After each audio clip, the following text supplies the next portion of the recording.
Bom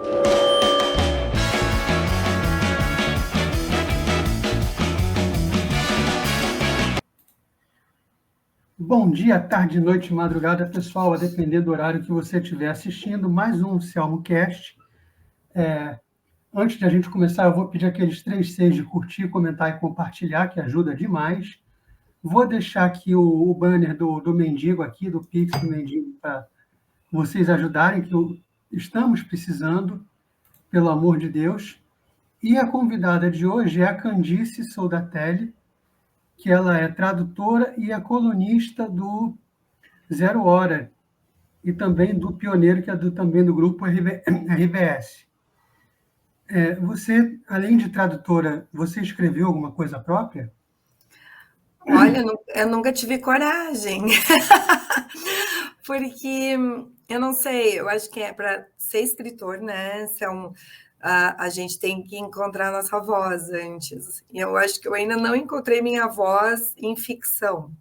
Eu me encontro melhor como colunista, cronista, porque eu sou jornalista, né? Além de tradutora, eu sou jornalista e educadora, eu faço muitas coisas, né? Eu acho que a minha voz como jornalista, ela está bem consolidada. Como tradutora, eu procuro imitar a voz do autor que eu estou traduzindo, então eu meio que desapareço lá na tradução, né? Esse é um dos aspectos que sempre se discute em tradução, que a Candice desaparece, ela dá voz, né, não, no meu idioma para o escritor, né, da forma como ele falou no idioma dele. E como educadora, eu me encontro melhor no palco, que é a sala de aula, né? Ali não tem escrita, aí tem comunicação, fala, explicação. Mas não, eu nunca pensei em escrever nada, assim, nunca me veio na cabeça. Talvez um dia eu lance uma coletânea com os textos que eu publico, né, no GZH e no Pioneiro, né? Já faz 3 anos que eu trabalho com eles. Mas não sei, estou ainda pensando. Vai que, né? Sim. Alguns jornalistas fazem livros, reportagem, né? Pegam uma reportagem, transformam num livro grande, tem vários exemplos. Você não passou por nenhuma que merecesse virar um livro, assim, uma história para ser mais divulgada? Na verdade, eu acho que eu me encontro melhor na tradição da cronista, né? Claro, não tem nem comparação, mas uma grande inspiração minha, né, Clarice Lispector, porque eu gosto muito, um dos meus livros favoritos, livro de cabeceira, justamente a coletânea de todas as crônicas que ela escrevia para o Jornal do Brasil, né, lá nos anos 60, 70, e eu acho que é essa voz, esse olhar sobre o cotidiano. Se eu escrever alguma coisa algum dia, vai ser nesse sentido. Mas uma grande reportagem já me passou pela cabeça. Por exemplo, a minha dissertação de mestrado, eu quase considero uma reportagem, porque eu faço um resgate histórico, né, de literatura oral de resistência, e eu acabei encontrando, Selma, aqui na Serra Gaúcha, uma canção medieval que é cantada até hoje aqui nas comunidades, né, interioranas italianas, e aí eu tive que fazer todo um processo de investigação, de onde que veio essa canção, esse poema, na verdade é um poema cantado, e aí acho que até sairia um livro bem legal, mas o problema é que realmente, eu acho que é a questão da voz, né? A minha voz não é a da pesquisadora, a minha voz eu acho que é dessa cronista do cotidiano, que é mais ou menos o que eu já publico, né? Toda quarta-feira em GZH. Tá. Eu não fazia ideia. Eu sei que os italianos fizeram uma colônia aqui no sul do Brasil, e os alemães também acho que eles mantêm as tradições deles bem fortes, mas eu não fazia ideia que eles cultuavam coisas tão antigas, e eles continuam em colônias bem numerosas aqui no sul do país, não? Uhum. Porque o que acontece, por exemplo, a imigração alemã está fazendo, agora foi ontem, acho, hoje estão comemorando 200 anos, né, da imigração, com milhões de descendentes, né, que já se criaram, né, formaram família aqui no sul do Brasil, e os italianos, acho que o ano que vem são 150 anos da imigração italiana. E o que acontece com essas tradições, né, Selmo? algumas coisas eu acho que faziam muito sentido para essas famílias, e aí eu justifico na minha dissertação de mestrado justamente isso. O que fazia sentido nessa canção medieval que ela perdurou por tanto tempo lá na Itália, atravessou o oceano com os imigrantes e continuou fazendo sentido para as famílias que se multiplicaram aqui no Sul até os dias de hoje, porque a minha dissertação é de 2004, né? Tem 20 anos já, meu Deus. Já. Mas ainda se eu vou em alguma festa, dessas festas de comunidade que tem aqueles grupos, né, de cantores, de músicas tradicionais italianas, eles cantam essa música. O nome da música é Donna Lombarda. Ela fala de uma mulher que tentou envenenar o marido com veneno de cobra. E quando o marido vai tomar o vinho onde tinha o veneno, o filho alerta, diz, não, ó, cuidado. Então tem todo um simbolismo por trás, né, dessa figura da mulher perigosa, da necessidade de manter a estrutura familiar, do filho, do patriarcado. Bom, tem várias coisas, né? Então, pois é, eu adorei escrever aquela dissertação de mestrado. Eu não quis continuar, até eu poderia ter continuado, né, fazer o doutorado, e ainda em parceria com algumas instituições lá da Itália, né, porque os italianos ficaram malucos, né, disseram, como assim que essa canção continua ali também e tal, que faz sentido. E essa questão da resistência da literatura eu acho muito interessante, né, por que alguns textos resistem e alguns desaparecem, né, é bem interessante. Então, mas quem sabe, né? Eu ainda não parei para pensar nisso, porque eu fico tão envolvida com o meu trabalho de tradução, com o meu trabalho como colunista, como educadora, que eu ainda não parei para pensar se está na hora de eu virar escritora, né? Não pensei nisso. E além dessa canção, tem muito exemplo de trabalho literário que resiste, né? Dentro dessas colônias, tem muita história, muito conto, livro que está sobrevivendo ao tempo. Sim, a questão da oralidade, né, Selma, assim, muita historinha contada em dialeto italiano, por exemplo, as lendas, né, a lenda do Sanguanel, que seria tipo um diabinho que fica escondido nos matos, aqui nas matas aqui da Serra Gaúcha, faz trança em cavalo e tal. Ele tem muita relação com outras entidades, assim, que seriam diabólicas, né, demoníacas, os capetinhas, né, tipo o próprio Curupira, né? Então, o Saci Pererê, ele tem uma pegada assim, né?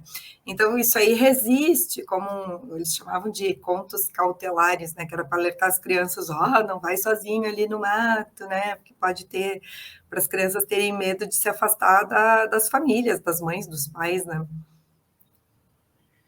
Entendi. E você tem um trabalho de tradução. Como é que começou? Como é que você começou a traduzir? Na verdade, quando eu era adolescente, né, Selma, nos anos 90, eu já sabia inglês, né? Eu já era fluente, eu sempre gostei muito de inglês. Comecei a estudar inglês porque eu queria saber traduzir as músicas, as letras de música. Então, chegava os encartes dos vinis, né? Acho que não sei que idade tu tem, né? Mas quando eu era adolescente, nos anos 90, ainda tinha o vinil grandão com os encartes, com as letras de música dentro. Ou tu comprava uma revista, não tinha internet, não tinha Google, não tinha nada naquela época. Aí comprava uma revista que o nome era Letras Bis, um negócio assim, daí então vinha a letra em português, e aí então vinha em português e inglês, eu comecei a me interessar, e aí comecei a estudar inglês por causa disso. E aí apareceu, aqui na minha cidade, eu moro numa cidadezinha bem pequenininha aqui do Rio Grande do Sul, é São Marcos, fica perto de Caxias, e apareceu uma intercambista aqui, a Heidi, que ela era da Bélgica. E aí ninguém conseguia se comunicar com essa menina, né? E eu consegui. Então, meu primeiro trabalho foi como intérprete da Heidi, né? E aí depois toda essa história de traduzir letra de música para os meus amigos, que eles queriam saber o que quer dizer isso aqui, essa música aqui, o que quer dizer. E aí eu lembro de escrever, né, a tradução, e foi assim que começou. Aí quando eu fui fazer vestibular, eu gostava de jornalismo, eu gostava de escrever. Então, eu acabei fazendo jornalismo e logo em seguida eu entrei na faculdade de letras, inglês e português também, porque eu também gostava. Comecei a dar aula naquela época, né, para me sustentar, né, emprego de professora. Daí eu me apaixonei por educação. E foi assim. Aí, por um tempo, essa questão da tradução ficou meio adormecida. E aí, quando eu tive a minha filha, eu já estava com 30 anos, eu comecei tarde, na verdade, Selma, assim. Eu lembro que eu estava lendo um livro e ele estava muito mal traduzido. E eu disse, mas não é possível. Disse, como é que podem publicar um livro com tantos erros, uma edição tão horrível? E eu mandei um e-mail para a editora. E Reclamando. não fiquei reclamando. E já tinha rede social naquela época, já tinha Orkut, acho que tu lembra do Orkut. Aí eu Lembro, acho lembro. muito, eu acho muito assim, a pessoa está no direito de ir lá para a rede social reclamar. Mas eu pensei, não vai resolver meu problema fazer isso, eu vou mandar um e-mail para a editora, né? Aí mandei um e-mail para a editora, aí o editor, né, daquela editora, ele mandou um e-mail para mim assim, tá, mas quem tu é? Tu é tradutora, que tu encontrou todos esses problemas? Eu digo, não, sou professora de inglês, sou jornalista. E aí eu disse para ele, se eu conseguir identificar esses problemas, tu imagina um profissional. Aí ele disse bem assim, olha, tu não quer fazer um teste? Porque eu tô com um trabalho grande aqui, eu precisaria de alguém para compor a equipe. E era aquele livro, Selmo, dos 1001 discos para ouvir antes de morrer, sabe? Uhum. E Conheço. eu comecei fazendo parte da equipe daquele material lá, sob a supervisão do tradutor Carlos Irineu da Costa. E foi aí que eu comecei, daí depois eu comecei a traduzir livros, né, para outras editoras, e hoje eu trabalho quase que exclusivamente para a editora Belas Letras, que é especializada em publicações de rock e música, que é o meu assunto favorito, né? E eu já traduzi 35, 36 livros, olha, eu já perdi a conta. Eu achei alguns aqui na Amazon. O primeiro que aparece lá é o da Gisele Bündchen. Ai, sim. A biografia da Gisele, né, o Aprendizados, o Lessons, né? Porque naquela época, o que que aconteceu? A Gisele escreveu o livro em inglês, publicar lá nos Uhum. Estados Unidos, né?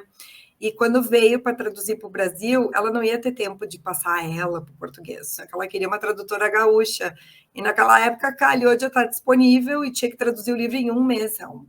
E eu consegui, né? Trabalhei muito, né? Ainda bem que eu tinha assim todo o suporte do pessoal lá da editora Verus, da Record, né? Do grupo Record, né? E naquela época a minha editora era a Renata, que é fabulosa, espetacular. E aí então eu consegui, né, fazer o trabalhinho direitinho. Mas é o best-seller que eu traduzi foi esse. E os outros livros de música, né? Eu vi. Um livro escrito por uma brasileira não seria mais fácil de traduzir? Olha, na verdade, não, porque o que que acontece? A Gisele, há muitos anos, ela se mudou para os Estados Unidos muito novinha, né?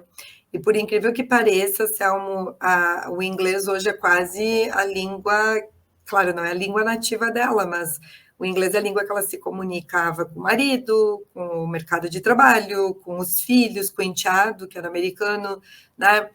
E vou te dizer, o nosso idioma não é fácil, né, Selmo? Tu imagina o trabalheira que ia dar para ela escrever em português e depois adaptar para as regras do nosso idioma, regras de concordância, regras de regência. Então, eu acho que realmente pela questão do tempo, tá? Porque tu lembra que eu falei, um mês eu tive para traduzir aquele livro para poder fazer o lançamento mundial junto com a versão norte-americana. Então, quando eles fecharam a compra dos direitos autorais com a editora lá nos Estados Unidos, aí eu estava disponível e aí que eu acabei traduzindo. Mas a Caramba, gente conversou, claro, cada vez eu traduzia um capítulo, já ia direto para ela já fazia alguma modificação, alguma coisa, né? Mas foi uma equipe bem grande que trabalhou aquela vez lá. porque não é um livro pequeno também, né? Olha, foi um dos menores que eu traduzi nos últimos tempos. Porque, por exemplo, os livros do Neil Peart, Selmo, eles chegam em quase 500 páginas. Uhum. Teve um compêndio que eu traduzi faz pouco tempo, foi publicado ano passado, que é a biografia, né, do Rush, escrita pelo Martin Popoff. Olha, acho que deu 1.200 páginas dos 3 volumes que eles acabaram condensando num volume único, né, aqui no Brasil, mas lá fora saiu em 3 volumes. Então, eu acho que eu já fiquei. Como é que eu posso. O livro que eu traduzi mais recentemente, que foi o do Gary Lee, também chega a quase 350 páginas, né? É um trabalho bem extenso. Eu conversei com outros tradutores e nenhum deles escolheu que ia traduzir. Você também não. Eu Você escolho. traduz Não, eu Escolheu? escolho. Eu cheguei num ponto da minha carreira e da relação que eu tenho com a editora Belas Letras, que eu escolho o que eu traduzo. Até porque não é meu único trabalho, né, Selmo? Então, por exemplo, se é um projeto que eu não acredito, que eu não gosto, ou um livro que não me instiga, que eu não tenho vontade de traduzir, eu recuso o trabalho e pronto. Agora, por exemplo, tudo que eu traduzi até hoje, eu quis traduzir, eu disse, tinha opções, eu disse, não, eu quero esse, quero esse, quero esse, quero esse. Mas aí é pela relação que eu acabei formando com a editora Belas Letras, porque eu tô com eles desde o comecinho, sabe? É aquela Sim. história que tu começa a crescer junto com a empresa, né? Uhum, Então, tu começa a ter algumas benesses, né? E uma claro. delas é essa, eu escolho o que eu traduzo. Acaba sendo a voz do Rush no Brasil, né? Ah, Uma- isso foi meio sem querer, mas acabou acontecendo, né? Hoje todo o material que sai aqui no Brasil relacionado ao Rush, eles acabam optando por trabalhar comigo pelo conhecimento que eu tenho da banda, né? Então já acaba facilitando, não precisa tanto de revisão técnica, esse tipo de coisa, porque eu mesma consigo saber se tem alguma coisinha assim que não está muito certa e tal, eu já pego aí. Antes de entrar no Rush, tem o Mona Lisa Overdrive 3. Isso é um jogo? Não, é um livro fabuloso.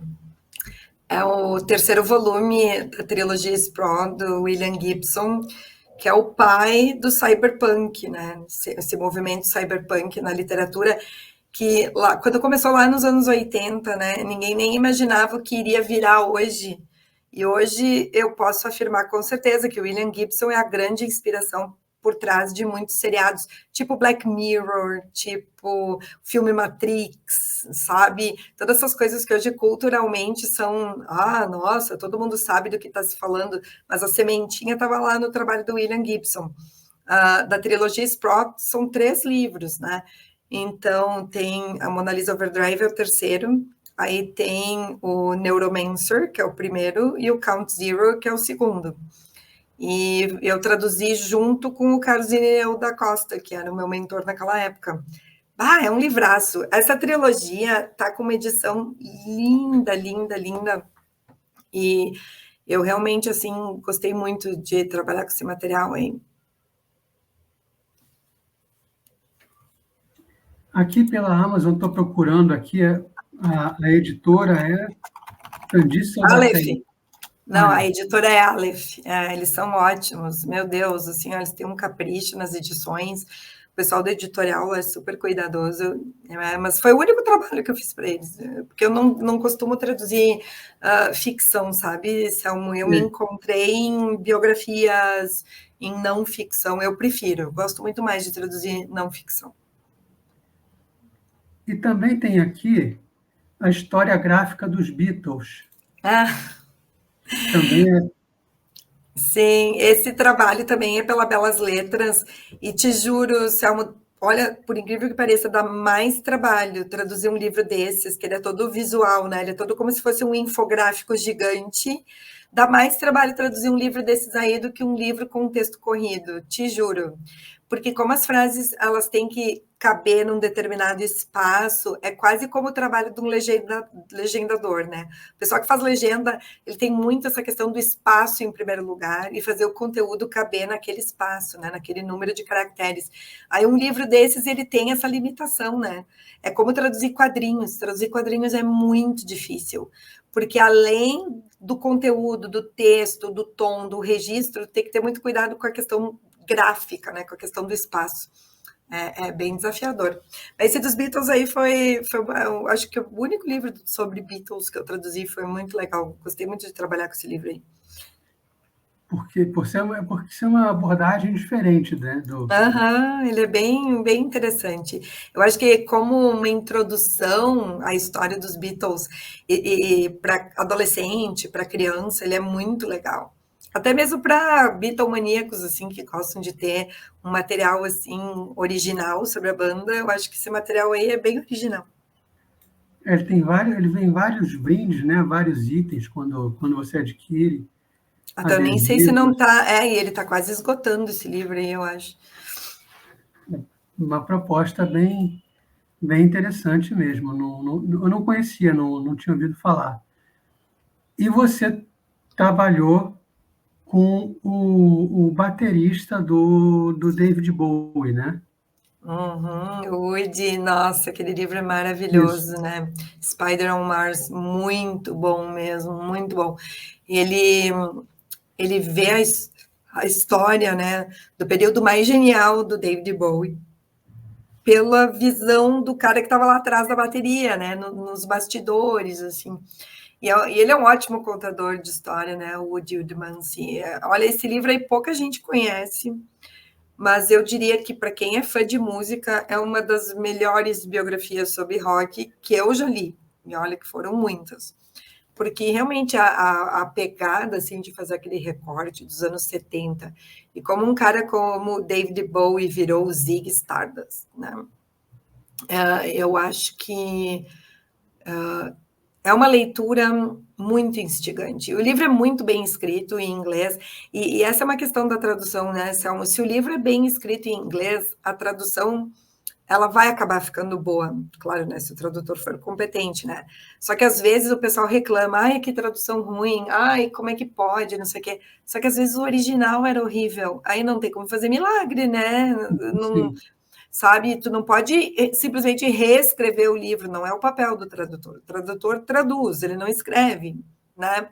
Então é bem complicado. Se o material original é meio ruinzinho, não vai ter como salvar a tradução, não. Por isso que eu te falo que eu hoje eu considero uma posição bem privilegiada, né? Porque se eu leio um material, eu digo, esse livro aqui vai me dar trabalho, é ruim, a tradução não vai ficar legal, eu já nem pego, né? Então, eu procuro pegar textos bem escritos, né? Fazer uma curadoria, que afinal, é como eu te falei, é um trabalho muito prazeroso, né? Traduzir, para mim, nossa, eu adoro, uma coisa que eu amo fazer. Mas tem que ser um livro bom, né? Mas deixa eu perguntar uma coisa. Você trabalha com livros escritos por pessoas que são de bandas ou viveram essa realidade, e aí tem muitos termos próprios da música, do rock. É difícil trazer o sentido do que o cara está falando para o português.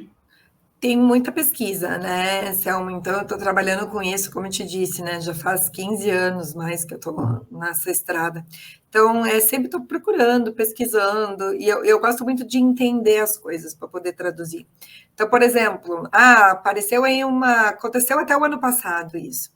Eu estava terminando um livro, né, uma tradução, e aí apareceu algumas questões muito específicas de pedal de guitarra, né, os efeitos de pedal de guitarra. E aí eu fui num show, num pub aqui perto de casa, e tinha um guitarrista, que até é filho do Marcelo Nova, né? Marcelo Nova, lenda, né? E o filho dele, muito querido, Drake, eu disse, Drake, vem cá, me explica uns negócios aqui. E aí ele me mostrou lá, me explicou e tal, e até quando a gente estava conversando, aí o Marcelo Nova disse, tá, mas o que tu faz, moça, né, garota? O que tu faz? Eu digo, sou tradutora. Porque ele achou muito estranho lá num bar uma pessoa falando coisas técnicas, assim, né? E a gente começou a conversar e trocar uma ideia. Então, tipo assim, isso que é o mais legal da minha profissão. Tu acaba conhecendo pessoas muito interessantes, tu acaba aprendendo muito, mas eu gosto de conversar sobre o assunto com quem trabalha. Outro dia também, tive que visitar um estúdio de gravação, porque havia algumas questões sobre mesas analógicas, e agora é tudo digital, né? Então é difícil, mas aí tinha um cara lá que trabalhava com mesa analógica, então ele tinha uma lá no estúdio dele, daí eu fui lá, peguei o carro, fui lá visitar o cara, e ele me explicou várias coisas, então eu acho que o texto acaba saindo mais natural, porque como eu entendo, eu leio em inglês, aí eu vejo como é a realidade da coisa, aí eu consigo pegar os melhores termos, né, para passar para o português e as coisas ficarem mais claras.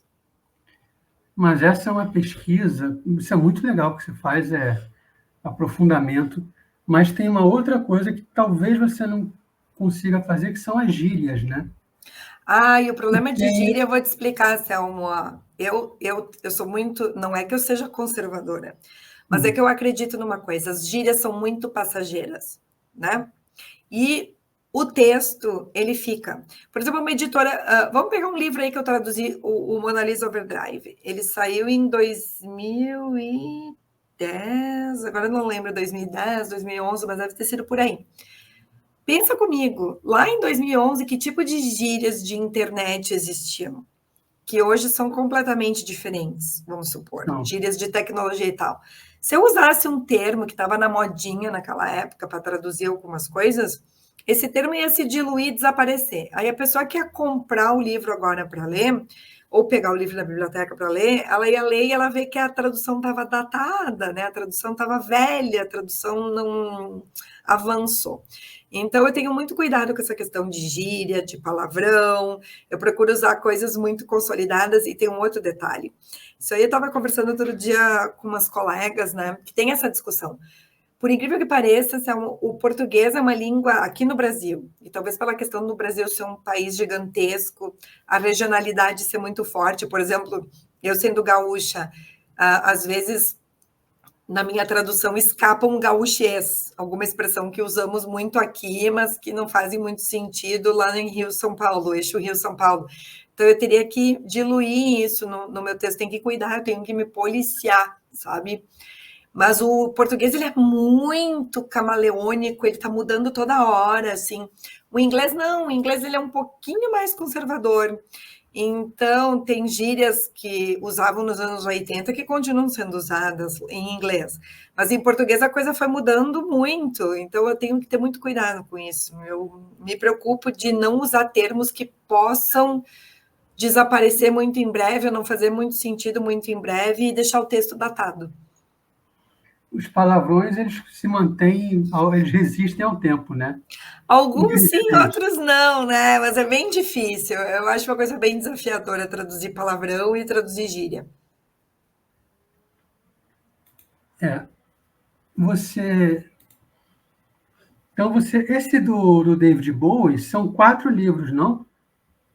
Não, eu traduzi só o primeiro do Spider from Mars, que é a história do Dimanci, e eu não traduzi mais nada sobre o David Bowie. Tem outros livros que foram lançados pela editora Belas Letras, mas eu não fui eu que traduzi.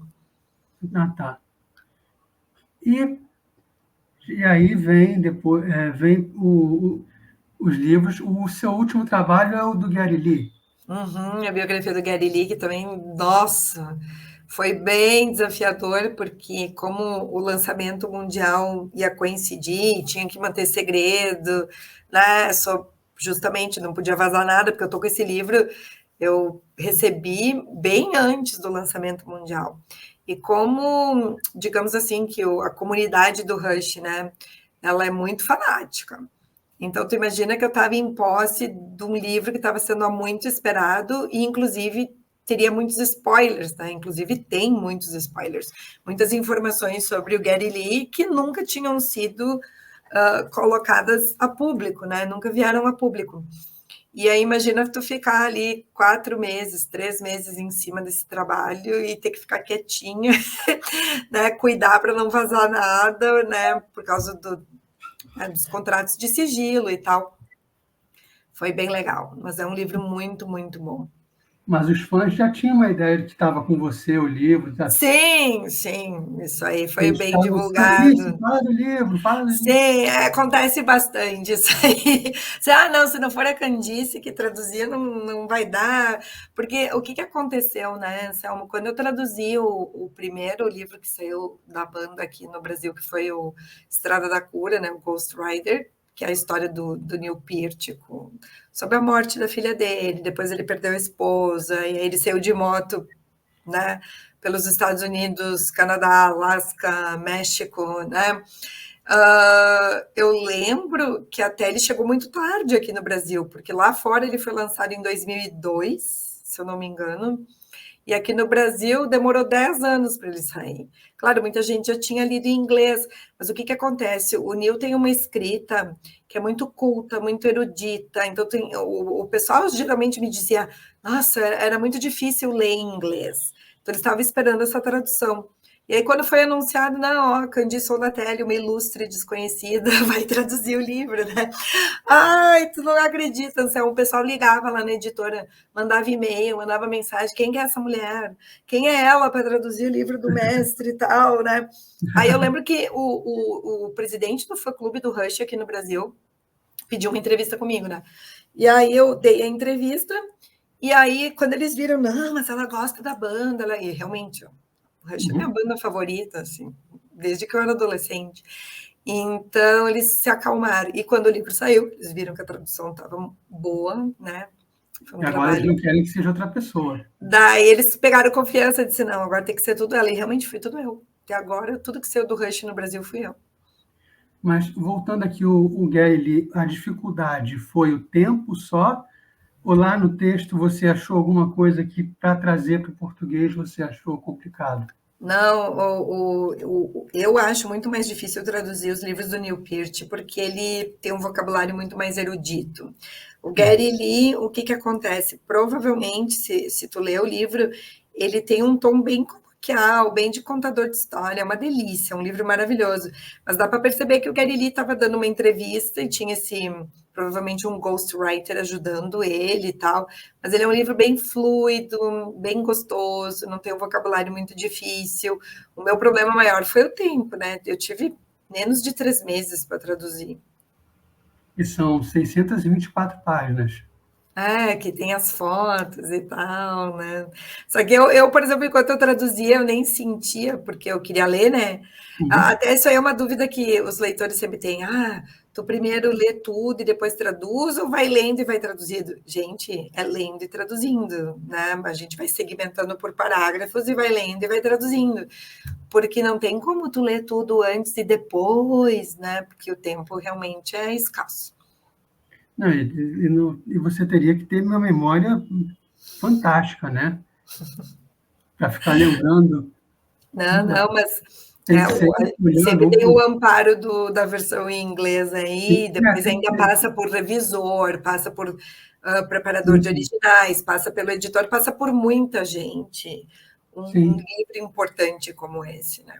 Tem que estar olhando as duas, o que você está saindo aqui em português, o que E eu já aproveito o teu podcast aqui para avisar, gente, quando vocês acharem um erro de tradução, antes de ir lá para a rede social dizendo, essa tradutora não sabe nada, não sei o quê, peraí, lembrem que passa pelas mãos de muitas pessoas. Já aconteceu, do texto sair bem direitinho aqui do meu computador, e aí às vezes vai parar na mão da preparadora de originais, ou do revisor, ou do diagramador, e acontecer alguma mudança de alguma coisa. Às vezes, claro, não tem como num livro de 600 páginas não ter erro nenhum. É praticamente impossível, sabe? Quem é do meio editorial sabe que às vezes uma letrinha que tu coloca errado, um comando, né? Pode acontecer, então, gente, nem sempre a culpa é do tradutor, tá? Não vão lá ofender tradutor em rede social, que às vezes vocês vão estar cometendo uma injustiça. Eu lembro que quando você falou do Orkut, quando eu tinha Orkut, tinha uma comunidade para reclamar da Martin Claret. Martin Claret, como tinha uma comunidade. instituição, eles tiveram problemas bem sérios de edição, né? Eu lembro disso. O pessoal reclamava e, de repente, tinha um cara que tinha trabalhado lá e começou a esculhambar a empresa, falar dos livros e tal, e ficava olhando. E tu viu como acontece, né?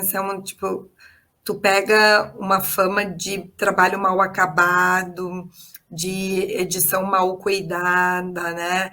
A comunidade leitora é muito exigente, tem que ser, né? Acho que o público leitor merece um trabalho bem cuidado, bem acabado, bem diagramado, de boa qualidade, do começo ao fim, né? De todo o processo de produção de um livro, né? Sim. Eu acho que merece. Me explica o caminho que a obra percorre, né? Do momento que a editora adquire o direito até ela estar lá para vender na livraria. Então, o que acontece? A primeira coisa, né, o editor, e aí então, eu também já trabalhei uma época como scout, que a gente chama, né, são as pessoas que escolhem quais livros, né, podem ser publicados, quais que podem fazer sucesso ou não, faz os pareceres, né, tem essa figura do parecerista, escreve um textinho, não, eu acho que esse livro merece ser adquirido e tal. Depois que foi adquirido, a editora lá de fora, ou o agente literário lá de fora, manda um PDF em inglês ou em espanhol, ou em italiano, né, a língua que for, manda para a editora aqui do Brasil, e a editora aqui do Brasil começa a selecionar a equipe que vai trabalhar no livro. Então, a primeira pessoa que recebe geralmente é o tradutor, né? E o tradutor trabalha meio em conjunto com o editor, quando surgem algumas dúvidas, algumas coisas, né? Assim que o tradutor termina o trabalho dele, vai para um preparador de originais. O que o preparador de originais faz? Ele coloca o livro em inglês, o livro traduzido, né, a tradução, e ele começa a verificar se não tem nenhuma inconsistência, se algum trecho não ficou meio ambíguo, ou se realmente o tradutor errou, que acontece, né? Tu tá lá traduzindo 600 páginas, tu vai, pega um termo, traduz de um jeito e queria dizer outra coisa, né? E aí, depois que termina esse trabalho, vai para o revisor, né? O revisor cuida de detalhes como, essa vírgula tem um espaço a mais, essa concordância aqui não faz sentido, né? E o revisor, depois que termina o trabalho dele, aí o editor faz o que eles chamam de fechamento do arquivo, né? Vai para o diagramador, aí o diagramador trabalha com o editor, confere se está tudo, se sobrou ainda alguma dúvida, pelo menos na Belas Letras eu acho legal, porque eles têm um diálogo muito legal com a tradutora, com o tradutor, volta. Há livros que precisam ainda passar por uma revisão técnica. O que seria a revisão técnica? Conferir, por exemplo, se as datas, os endereços, se o nome dos álbuns está certinho. Por exemplo, aconteceu, né, no livro do Guedili de vir lá, né, do Canadá, vinha o nome de um álbum errado, ele escreveu o próprio nome do álbum errado, né? E passou por todo mundo na editora canadense. Quando chegou aqui, o meu editor disse, não, isso aí tá estranho. Eu disse, pois é, não me parece que esse nome... Aí a gente achou lá, não era aquilo, era outro nome mesmo, o nome de uma música. E aí até a gente daí faz o quê? Tu não vai para rede social dizer, ai, erraram, não sei o quê. Tem que ser profissional. O que um profissional faz, né, Selmo? Mandamos um e-mail para a editora lá do Canadá, olha, na página tal, tem o nome de uma música que está errado, foi identificado aqui. Aí o pessoal agradeceu, arrumou lá, nós arrumamos aqui. Beleza, não tem que ficar indo para a rede social dizendo, ai, nossa. Né? Eu acho que tem que ter profissionalismo, né, Selmo? Até outro dia um jornalista comentou com o meu chefe lá da Belas Letras, ele disse, nossa, aquela tradutora lá do Rush, lá, ela não falou nada, né, do Geddy Lee, perguntavam as coisas para ela se recusava a responder, né? Claro, profissionalismo, se eu tinha assinado um contrato de sigilo, como é que eu ia falar sobre a obra? Né? Não tem nem lógica, né? Não, acho que tem que ser profissional. Pensa, Selmo, eu super fã da banda, todas as vezes que eu mandei e-mail pro Neil Peart, quando ele era vivo, né, o baterista, a coisa que eu mais queria no mundo era, meu Deus, tietar o cara, né, perguntar outras coisas que não fossem a ver com o livro. Não, eu ficava estritamente focada, ó, página tal, e aí, Neil, o que é isso, o que não é? Ele me respondia, tipo, não demorava nem 2 dias, ele já me mandava as respostas. Então tem que ter profissionalismo, né, Selma? Não dá para ser fangirl, fanboy quando tu tá trabalhando, né? Exato, não, entendi como é que é esse processo, como se fazem as salsichas, vamos dizer assim. E esse livro dele, da Estrada da Cura, né?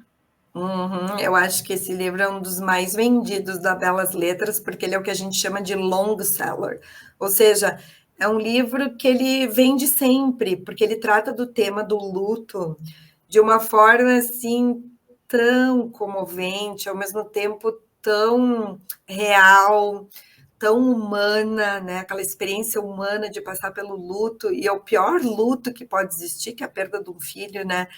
E então eu acho que é por isso, porque até esses dias, Salmo, o Andreas Kisser, né, o guitarrista do Sepultura, ele perdeu a esposa, né? A esposa dele estava numa batalha contra o câncer e tal, e eu vi no Instagram dele que ele postou esse livro, ele disse, esse livro aqui fala do luto e tal, e aí depois eu olhando os comentários lá, muita gente dizendo, me ajudou também, vou comprar, acabei de perder uma pessoa querida, então acho que essa questão do luto, mesmo para quem não é fã da banda, o livro acaba sendo relevante, né, porque tem muitas lições lá naquele livro. Fura a bolha de fãs.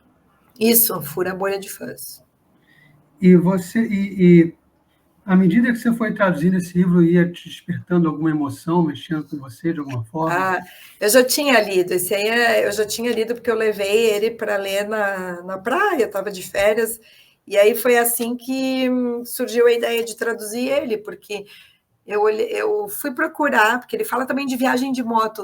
Os motociclistas adoram esse livro, né? Porque é uma grande viagem de moto, muito legal, com roteiros incríveis, né? Essa questão de viver a estrada sob duas rodas, né? E aí, Selmo, o que que aconteceu? Eu fui recomendar o livro para um amigo meu que não fala inglês. E aí eu disse, poxa, fui procurar na Amazon. Ué, esse livro não saiu no Brasil? Eu fiquei até impressionada. Não saiu. Eu disse, bah, tem aquela editora lá, Belas Letras, eles fazem livros de rock. Vou mandar sugestão para eles. Ó, daí eu me apresentei, que eu era tradutora, que eu estava lendo esse livro. Claro, tu não espera que vão te chamar para traduzir o livro que tu recomenda, mas é uma coisa meio assim de praxe no mercado editorial. Os tradutores são, eles têm essa fama de ter bom gosto, digamos assim. Né? Entendi. A gente consegue ver quando um livro, bah, esse livro é massa, sabe? E daí o pessoal da Belas Letras retornou meu e-mail, daí pediram para fazer um teste, eu fiz o teste, passei no teste, já comecei a traduzir. E como eu já tinha lido, claro, né? É outro processo, mas é um livro muito emocionante. Tinha trechos lá que tu chora muito. Bom, o do Gary Lee agora teve o capítulo 3, que fala sobre os pais dele lá em Auschwitz. Eu traduzia e chorava, traduzia e chorava. Imagino. Mas tu não tem como se desligar. É difícil desligar a leitora da tradutora num momento desses, né? Imagino. O livro Roadshow vai ter um segundo volume? Na verdade, o Roadshow, eu acho que lá fora ele saiu num volume único, né? E aqui no Brasil, agora eu não me lembro, eu sei que o Traveling Music saiu em 2 volumes, né? Música para Viagem. O Roadshow, eu não sei se saiu em 2 volumes também, agora eu não tô lembrada, até acho que sim. Que Deixa eu aqui na conferir Amazon aqui. tá volume 1, né? O volume 2 já saiu. Uhum. Já Talvez esteja esgotado. pode ser. E além do Rush, você tem aqui Jane Graham, Cartas para o Meu Jovem Eu. Esse livro é maravilhoso. Ele, na verdade, é um compilado, né, de várias celebridades, tipo, tem Paul McCartney, tem. Eu lembro que uma carta muito legal é do cara do Black Eyed Peas, do Will I Am, acho que é o nome dele.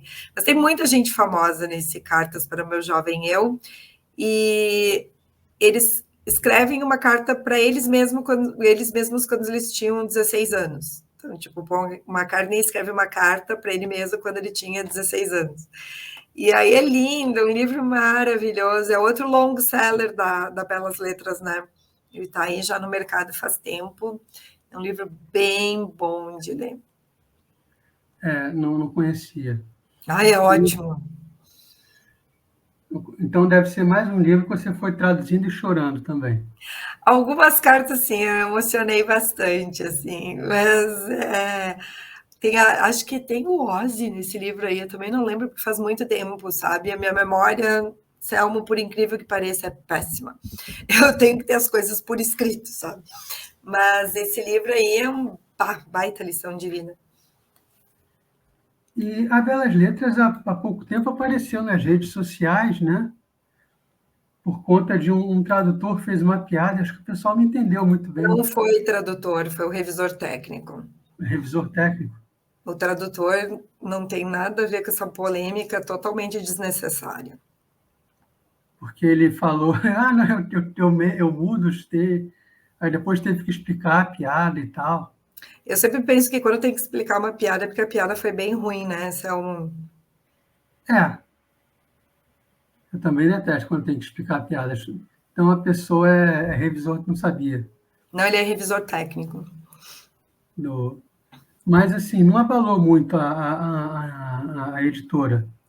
Olha, até onde eu sei, a reputação da Belas Letras precede, né? O público leitor da Belas Letras sabe que a editora é muito séria no trabalho, eles acompanham, né, todo o processo, e a editora é muito transparente. Eu realmente acho que foi apenas um ruído na comunicação aí, uma piada infeliz, né, do revisor técnico, e acredito que agora esteja tudo resolvido, porque não existe isso de reescrever o livro. Jamais o editor permitiria que o original fosse modificado. Foi realmente uma piada bem infeliz por parte do revisor técnico, mas acredito que esteja tudo em ordem no momento. E eu até conheço bem o trabalho do tradutor, né, em questão. O tradutor é maravilhoso, uma pessoa super competente, assim. Bom, ele traduziu as letras do Paul McCartney, traduziu o Tuning, Tuning é aquele calhamaço sobre os Beatles, né? Saiu o volume 1, agora daqui uns dias sai. E ele é um tradutor incrível, o Henrique, assim. E aí, realmente, foi bem a questão, assim, ó, uma piada mal colocada, infeliz, né, num momento desnecessário. E aí, claro, quando vai para a internet, aí o pessoal aumenta uma coisa Vira que um era... barulho, vira uma coisa que não precisava. cancelamento, que é a cultura que a gente está Quem vivendo. nunca passou por isso, né? Eu mesma corro o risco todo momento de ser cancelada por causa do meu trabalho de jornalista, mas aí eu penso o seguinte, ó, no momento que tu coloca a cara a público, corre o risco, né, Anselmo? Agora, deixa eu imaginar aqui o absurdo total. Se por acaso a editora tivesse concordado com um cara que pegou o original, reescreveu tudo, ficou uma coisa completamente diferente, aí vocês seriam punidos de alguma forma pela editora lá de fora? Perde os direitos autorais, é a primeira coisa que acontece. Mas Mas além isso disso, assim, ó, isso aí, eu vou te dizer, Selmo, é impossível. Uma em qualquer editora editora, Uma editora séria, comprometida com o seu público leitor, que tem um trabalho já renomado, sabe? É impossível isso acontecer. Como eu te falei, o livro passa por muitas muita pessoas, gente. né? Alguém vai dizer, não, isso aqui não está certo, não, não é assim, certo? Não vai para a livraria, não vai para a prateleira daquele Uma coisa jeito. alterada, né? Entendi. Não, isso não existe. Entendi. E você traduzindo, bom, você falou das cartas da Jane Graham, que eu não conhecia, né? Você, você acha, tem uma pergunta que eu estava pensando, a tradução, o livro traduzido, quando eu leio o livro traduzido, de repente eu leio o livro original de qualquer coisa, será que eu vou ter percepção diferente de alguma, de algum trecho da obra, de alguma coisa? Eu espero que não, né? Se eu fiz o meu trabalho bem É, feito, eu realmente espero que isso não aconteça, né? porque tem diferenças de expressões linguísticas, coisas do tipo, né, que às vezes são difíceis de Tem passar. coisas, Selma, que são quase impossíveis de traduzir. Então, literalmente, tá, entendeu? Então, o que a gente faz? A gente faz uma equivalência, nós adaptamos a situação. Outro dia, eu sou prof de inglês também, né? E eu estava explicando uma coisa para os meus alunos do nível elementary, né? Que seria o segundo nível ali do básico, né? Então, apareceu uma frase lá que tinha assim, it's a heavy rain. Em inglês, quando chove forte, eles dizem que chove pesado. O adjetivo que eles usam para chuva forte, eles não dizem strong rain, eles dizem heavy rain. Agora, tu imagina se eu tenho um livro, a expressão, it's raining heavily, está chovendo pesadamente. Aí eu traduzo como está chovendo pesadamente. Isso ia parecer muito estranho, não ia? Sim. Então, o que a gente faz? A gente faz uma equivalência. Está chovendo forte, que é o termo que a gente usa aqui, mas o sentido é o mesmo. Mas daí, daqui a pouco, um leigo vai dizer, ai, não, a tradutora lá está escrito heavy, é pesado, não é forte. Espera aí, mas é o jeito como eles se referem para descrever a chuva lá. Aqui no Brasil, o jeito que a gente usa para descrever chuva é esse. A gente fala chuva forte, está chovendo forte, né? E não está chovendo pesado, ninguém fala assim. Então, nessas equivalências aí. Então, eu sempre digo, se uma tradução parece estranha ou esquisita, é porque ela foi mal feita. ou mal revisada, ou ainda o texto está mal escrito no original. Então, tem várias possibilidades, entende, Anselmo? Entendo. E você nunca traduziu uma obra que já fosse tradução de uma terceira língua, né? Não, Tem algumas não. pessoas que eu já ouvi falar disso. Ah, o original é russo, aí Aí alguém traduz do traduziu para o inglês, francês. não me aconteceu ainda. Tá certo. Para o futuro, você tem algum projeto que você possa contar? Olha, no momento eu tenho vários projetos, assim, até tá para entrar um livro novo agora da Belas Letras para eu traduzir, e eu tenho algumas questões, assim, de produção de conteúdo que eu estou pensando ainda, né? Nessa área de música, né? Que cá entre nós, né, Selma, tem muito pouca mulher falando de música na internet, nos podcasts. Eu acho que está na hora de ter uma voz feminina aí falando alguma coisa, né? Vamos ver se eu faço alguma coisa nesse sentido até o final do ano. Crítica musical, se diz? Não, realmente, produzir Resenhando disco? conteúdo, alguma coisa nesse sentido, mas não amadureci a ideia ainda, mas estou pensando. Tá, então você tem isso, né?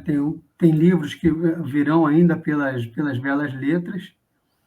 Tem algum autor que você queria traduzir, alguma biografia de alguém especial que você ainda não traduziu, que você queria trabalhar, alguém? Ai, no Você tem algum momento, desejo? pois é, no momento, assim, há alguns livros que me interessam, né? Eu ando muito obcecada por estoicismo, sabe? Então, daqui a pouco, alguma obra de algum filósofo estoico, alguma coisa assim, acho que eu gostaria de traduzir. E eu quero terminar os livros do Neil Peart, né? Porque o Neil, só faltam 2 livros dele que não foram traduzidos aqui no Brasil, nessa área de biografias. E tem também o Silver Surfers, que é um livro mais aqueles, sabe aqueles, a gente chama de coffee table books, né? Aqueles livros ilustrados, assim, que ele fala dos carros dele, né? Que ele tinha, que foi o último livro que ele fez, né? Então, acho que eu gostaria de traduzir esses 3 ali no momento, para completar a minha saga do Rush. Mas vamos ver. E que conselho que você ia dar para alguém, você daria para quem quer começar a traduzir? Olha, com a inteligência artificial, agora o mercado inteiro está em ebulição, né? Muita coisa está mudando, alguns processos estão mudando. Então, acho que a primeira coisa que eu diria para quem quer trabalhar com tradução é: uma coisa não vai mudar nunca. Quem tem um bom texto, quem escreve bem em português, principalmente, essa pessoa vai ter muito valor, né? A pessoa que escreve bem, que escreve com clareza, que se comunica bem. Porque as máquinas, elas vão até um certo ponto, tá, Selma? Mas elas não dão conta de toda a criatividade e comunicação humana, toda a expressão humana. Eu bato o olho num texto, eu sei que foi escrito por inteligência artificial, né? Ele me causa um estranhamento, sabe? Então, eu acho que tem muito espaço para quem escreve bem no idioma nativo, em português, né? Ah, eu tenho um conhecimento de inglês, mas tu escreve bem em português? Não. Então, começa por aí, vai estudar português. É a dica que eu dou, vai estudar português. A base gramatical nas 2 línguas é fundamental, né? Fundamental. Você está falando de inteligência artificial, para algumas coisas eu uso, mas eu não confio. Por quê? Eu vou dar um exemplo. Eu perguntei outro dia, quanto está o jogo de agora? E a inteligência respondeu, não está tendo jogo. Eu falei, não está tendo. Estava acontecendo um jogo naquele momento, eu perguntei o placar, ela disse que não estava. Mas é que ela não, eu não sei qual que tu estava usando, mas a maioria não é em tempo real, né? Chat GPT. Ele não é em tempo real. O chat GPT, ele tá, se tu não usa o pago, ele tá com uma memória de 2 anos atrás. Então, ele não consegue falar do agora, ele não tem acesso aos portais de notícia, até porque eles estão negociando essas questões de direitos autorais. Aham, é uma coisa bem complexa, na verdade. Isso aí daria outro podcast, sabe? Não vai ter tempo para nós falar disso aí hoje. Não, mas isso é a hora que você quiser voltar para falar disso. Ai, E agradeço muito. Pena que o tempo é sempre curto, né, Selmo? Tanto tu é, quanto eu temos nossos compromissos, né? mas uma outra que não justifica é que eu perguntei quais equipes o Nelson Piquet correu. E a última ele falou McLaren. E o Piquet nunca correu na McLaren. Olha só. Ele é burro ainda, né? Algumas coisas. Então é melhor não confiar. Para sugestões eu acho muito bom. Mas para me informar, então, fazer uma pesquisa de história, me fala sobre a Segunda Guerra Mundial, nem pensar. Deixa eu fazer, então, só as perguntinhas padrão do Selmocast. Não sei se você já assistiu algum episódio aqui, mas vamos lá. A primeira é o seguinte: qual é a primeira lembrança que você tem com livros? Eu acho que é da biblioteca da minha escola, quando eu estava no jardim da infância, e na biblioteca pegar livrinho, acho que essa é a primeira lembrança. E também na casa dos meus pais, na casa dos meus avós, sempre teve muitos livros, né? Então eu lembro dos livros nas prateleiras e tal, eu acho que é isso aí. Seus avós, então, foram uma influência nesse sentido maior que os seus Sim, pais? a minha avó Adélia, mãe da minha mãe, lia muito. Você aprendeu pelo exemplo, a gente pode falar isso? Eu aprendi lendo o Correio do Povo, desculpa aí, RBS, mas é verdade. Aprendi a ler com o concorrente. O meu pai assinava o Correio do Povo e eu lembro de ser muito pequenininha. O Correio do Povo tinha aquelas folhas de jornal gigantes. Eu acho que eu era do tamanho da folha de jornal e eu aprendi a ler no jornal, porque o pai trazia para casa e eu lia. O primeiro livro mesmo, você tem lembrança se foi de qual foi? Foi Era Gulliver? um livro infantil, A Galinha Ruiva. Não ouvi falar. Ah, é uma história bem Mas, famosa, é folclore. É uma galinha que faz pão. E ninguém quer sim, ajudar ela, e aí ela acaba comendo pão sozinha, porque ninguém ajudou, só comia ela e os pintinhos dela. Bem bonitinha a historinha. mas é interessante. E aí, depois disso, qual foi esse livro que você pegou e, a partir dele, você entendeu que essa atividade de ler é uma coisa muito legal e você passou a querer mais de leitura? Foi com esse livro? Não, na verdade foi com gibi da Disney. O meu pai tinha em casa toda a coleção do Tio Patinhas, Almanac Disney, Pato Donald, Mickey, Zé Carioca. Eu li os gibis da Disney. Eu acho que a minha formação Eu começou aí. adoro. Uhum. E Estão todos aqui na minha casa agora. quando é que você passou? O que fez você passar para o livro mesmo, escrito? Eu sempre li tudo junto, assim, eu lia um pouco de gibi, um pouco de livro, e depois quando eu lembro da coleção Vagalume, assim, que daí eu comecei a ler livros mais longos, Era né, mais muito legal. extensos, né, a coleção Vagalume, acho que ela formou muitos leitores. E depois eu gosto muito dos livros da Laura Ingalls Wilder, né, eu li toda a coleção dela. E quando eu estava no ensino médio, eu me apaixonei por Machado de Assis, né? Que geralmente o pessoal lê por obrigação. E eu lembro que o primeiro livro do Machado de Assis que eu li foi Dom Casmurro, e eu amei. Eu tinha 15 anos, eu disse, nossa, sabe? E aí sim, né? Aí eu entrei no que eles chamam de high literature, né? Literatura alta, e não parei mais, né? Selmo, fora os livros que eu traduzo ao longo do ano, eu acho que eu chego nos 15, 20 livros por ano, tranquilo. Então, o Dom Casmurro foi um livro que te marcou? Muito. O cara é um gênio, né? O Machado. Tem. Outro dia estava uma moça estrangeira falando E a tradução ficou muito boa para o inglês do Memórias Póstumas de Brás Cubas. Se eu não me engano, ela está traduzindo Dom Casmurro agora. Se é que já não terminou. Aquela tradutora ela é muito boa. E aí aquela resenhista, né, a crítica literária, ela disse, uau, né? Eu digo, pois é, né? Chegaram tarde, a gente já sabia que ele era o máximo. Exatamente. Eu não sei se você tem filhos ou filhas. Tenho uma filha de 16 anos. A gente está no. Quando a gente foi crescendo, a gente tinha inimigos da literatura, como a televisão, o videogame, sair com os amigos, aqui no Rio, praia. Hoje, para sua filha, está ainda pior, porque tem o tablet, tem o celular. Como é que Aqui você... na minha casa, não, Não? céu. Aqui ela tem mãe, tu entendeu? Como é Eu que sempre funciona? eu tenho uma biblioteca aqui em casa, né? Eu acho que começa Uhum. por aí. O ambiente tem que ser favorável à leitura.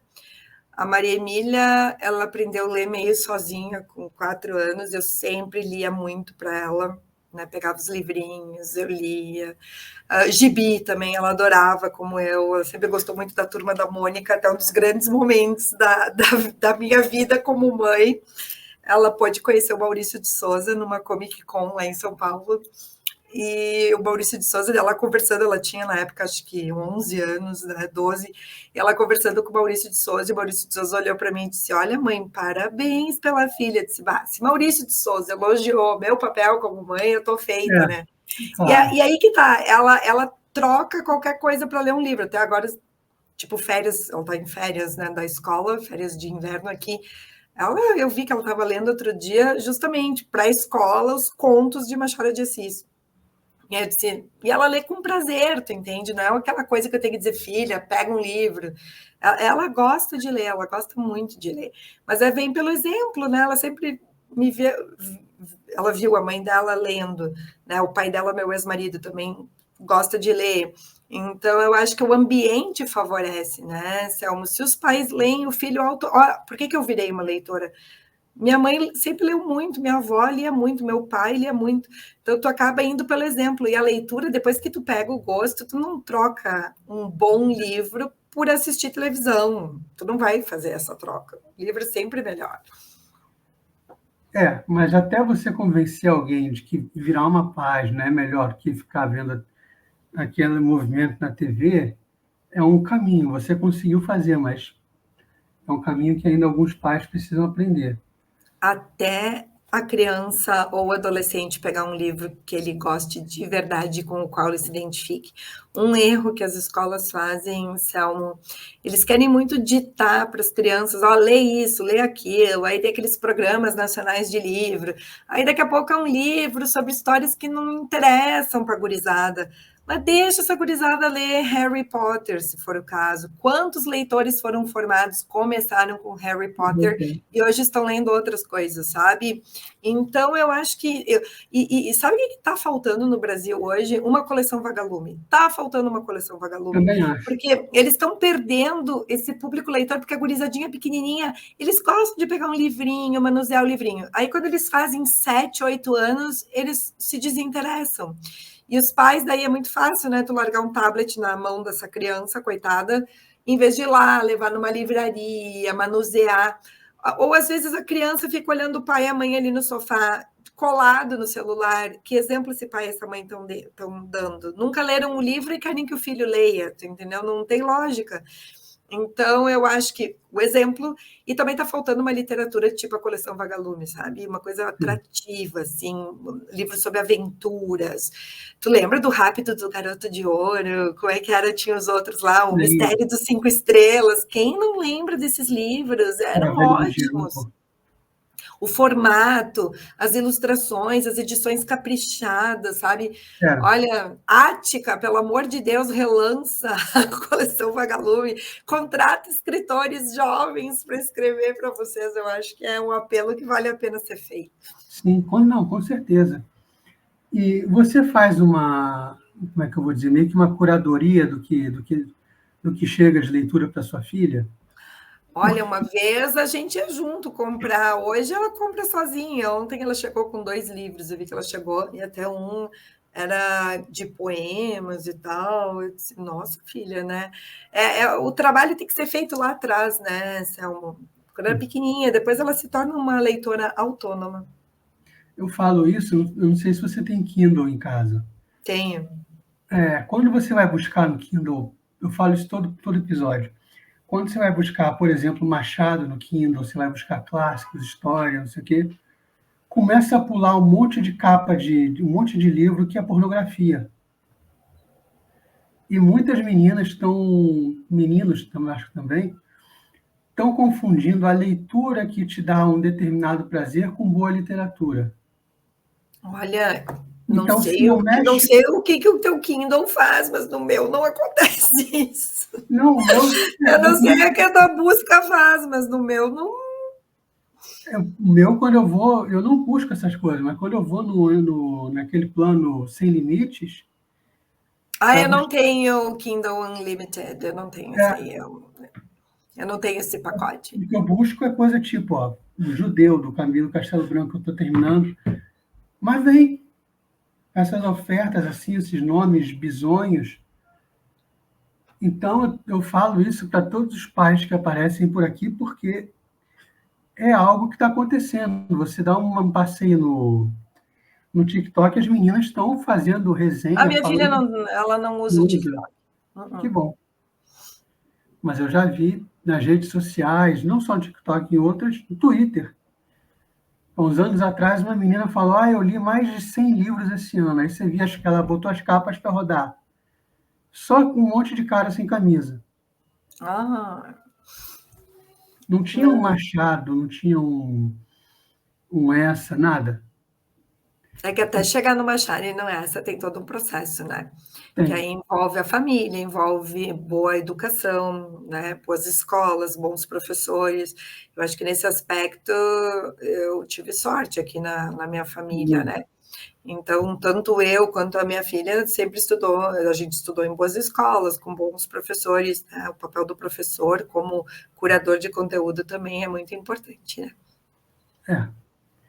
É isso. Obrigado, Candice. Muito Mas eu que legal. te agradeço, Selmo. Quando quiser conversar, um dia a gente bate um papo sobre inteligência artificial. Sobre inteligência. Obrigado mesmo, foi muito legal e até a próxima, então. Então tá, obrigada, Anselmo. Até mais. Um abraço para ti e Um para abraço. o teu público. Até mais. Até mais.